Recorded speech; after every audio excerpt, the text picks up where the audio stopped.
human pressure on the environment exceeds the Earth's capacity to heal, much of which is attributed to the housing sector. In response, some people have begun to challenge conventional building methods with innovative, resourceful strategies. To find out more, we visited Brighton Earthship and spoke with Misha Hewitt of the Low Carbon Trust. The inspiration behind the Earthship was that a number of people in Brighton and Hove just really were inspired by just the idea of Earthships and just everything they represent, the sort of freedom, the low carbon living. It's just nice just being in tune with nature, just knowing that your energy comes from renewable sources, from the sky, from the wind, and knowing that it's not being dug out of the ground and that there's no carbon emissions associated with it. The Earthship shows a number of different things that can be done in a home to make it live with a lighter footprint on the planet. The importance of eco-building now is probably as important as it has been ever. It's very simple. Something in the UK, something like 50% of our carbon footprint comes from the built environment. Things can be done in a better way, and the purpose of this project is to inspire people and to show people what's possible.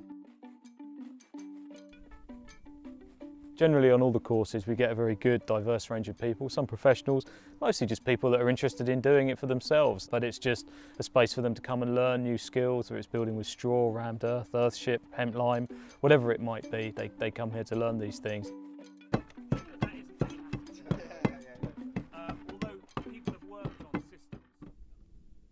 It's really tough to make physical changes or use maybe what you've learned on a course and apply it to the home you're living in. We have a lot of builders come and talk about their inspiration from the course to go back and do these cool outbuildings. Instead of doing it with traditional materials they had intended, they're going to do it with glass bottle bricks or tire walls.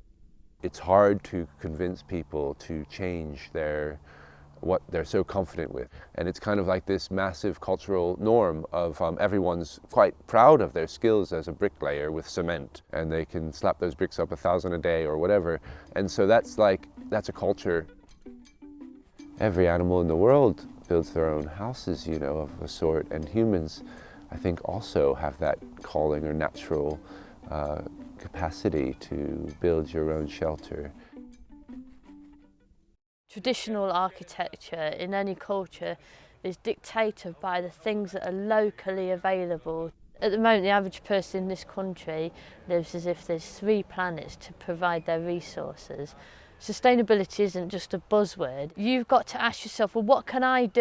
Is it something about forming community, or is it about physically building something? So if you can find your thing that makes you feel alive and that's good for the planet, whatever small way it is, if everyone did that, then we'd all be all right. And that's actually quite easy and it's not overwhelming. Some Brightonians have taken an active interest in reducing their ecological footprint through the design and construction of their own homes. Yeah, the idea with eco-open houses is very, very simple. It's just about a social space where people can actually go and look at what's been done already.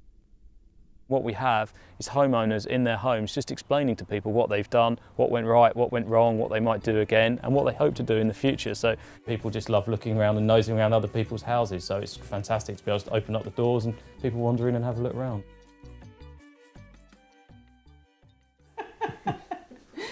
We helped as volunteers with eco-open houses, and we kind of just thought that was what we wanted to do with our house. And so we decided to do a retrofit. The house costs just over a quarter of what it cost before to heat, and yet we've increased its size by about a third. So it's a bigger house, but costing dramatically less to run. Pioneers from the University of Brighton constructed the Waste House entirely from reused materials. I originally spoke with Duncan Baker-Brown, who's an architect at the University of Brighton. My role really on the project was to try and source as much waste as possible to be reused as resource to construct the building.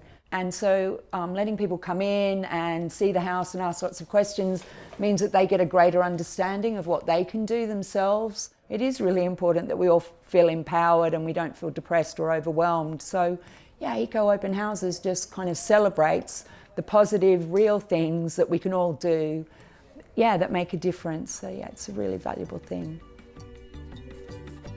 The launch of a brand new, fully sustainable eco-house illustrates people's willingness to take matters into their own hands.